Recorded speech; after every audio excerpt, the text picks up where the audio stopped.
فلا أقسم بمواقع النجوم وإنه لقسم لو تعلمون عظيم إنه لقرآن كريم في كتاب مكنون لا يمسه إلا المطهرون. Assalamu alaikum wa rahmatullahi wa barakatuh.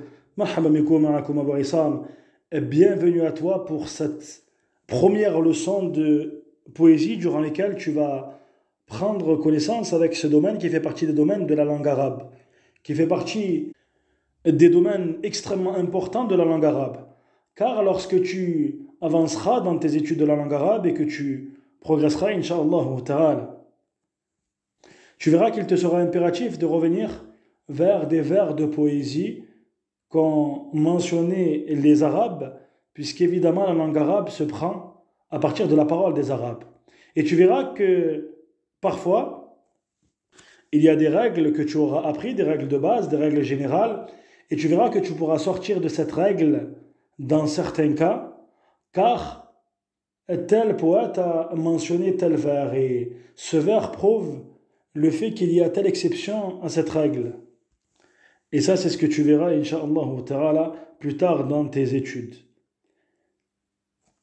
Donc ces cours au sujet des vers de poésie se passeront de la manière suivante. Je lirai l'intégralité des vers dans un premier temps, puis nous reprendrons chacun des vers en citant l'essence de ces vers et en citant quelques profits et bénéfices de ces vers. À savoir que ces vers sont choisis de manière rigoureuse. Bien évidemment, il s'agit des vers qui sont en concordance avec la aqida, la croyance de Ahl Sunnah wal Jama'a, de ceux qui ont suivi la voie et le chemin des pieux prédécesseurs, as-salaf salih. Et lorsque tu avanceras dans tes études de la langue arabe, tu verras que parfois ces vers de poésie, comme mentionné les Arabes, contiennent des choses blâmables, puisque pour beaucoup de ces vers, ils sont extraits de paroles qui proviennent des Arabes à l'époque d'Al-Jahiliya. Ainsi, les vers que nous mentionnerons durant ces cours, incha'Allah ta'ala, seront en concordance avec la aqida, la croyance des pieux prédécesseurs, as-salaf salih. Et je profite de cette occasion pour te rappeler et te conseiller de ce conseil qui fait partie sans aucun doute des conseils les plus importants. C'est qu'il t'incombe de prendre garde et que tu sois attentif quant au fait de savoir de qui tu prends ta religion de manière générale lorsqu'on parle d'études religieuses, et également de qui tu prends ta science au sujet de ces moyens, qui sont des moyens te permettant d'accéder à la science religieuse, que ce soit l'étude de la langue arabe ou alors l'étude de ce qui est en relation avec les règles de récitation du Coran et autres parmi ces sciences qui sont extrêmement importantes et qui sont un moyen qui te permettra d'avoir accès par la permission d'Allah à la science religieuse. Et les gens de science sont catégoriques concernant le fait qu'il n'est pas permis de prendre cette science-là de la part des gens qui ont suivi une voie et un chemin parmi les chemins des gens de l'innovation. Wal'iyadu billah. Le premier poème que l'on va étudier, ces premiers vers, sont des vers qui concernent les conditions de la ilaha illallah. Shurutu la ilaha illallah. شروط لا إله إلا الله سبعة جمعها الناظم في قوله. Les conditions de la ilaha illallah sont du nombre de 7 et voilà qu'un nazim, c'est-à-dire celui qui a composé ces vers, les a réunis dans sa parole.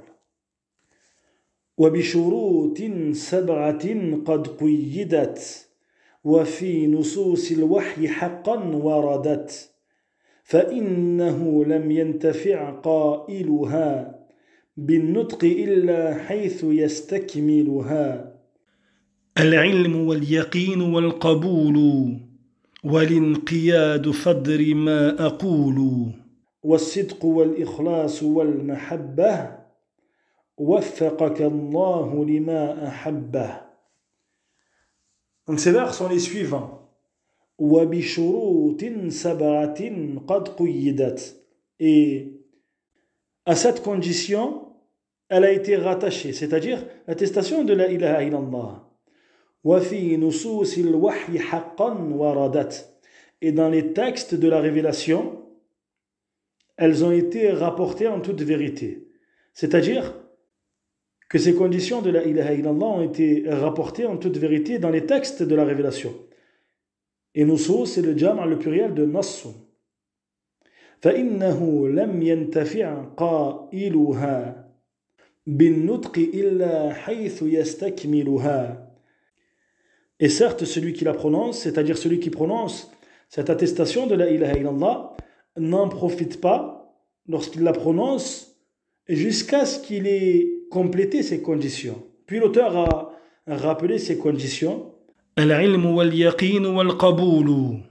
Al-ilm, la science, et al-yaqin, la certitude, et al-qabul, l'acceptation, c'est-à-dire l'acceptation de ce qu'implique cette parole.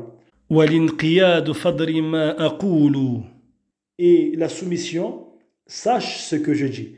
Et al-inqiyad vient du faire al-inqad yanqad, qui signifie le fait de se soumettre. Wa-sidq wal-ikhlas wal-mahabba. Et la véracité, al-sidq, qui est le masdar de sadaqa, wal-ikhlas, qui est le culte pur, exclusif pour Allah Ta'ala, qui vient du faire al-akhlasa, wal-mahabba, ainsi que l'amour. C'est-à-dire l'amour de cette parole, l'amour de ce qu'elle implique, l'amour de ceux qui suivent cette parole. Waffaqaka Allahu lima ahabba. Qu'Allah t'accorde la réussite vers ce qu'il aime. J'espère que ce cours t'a été profitable.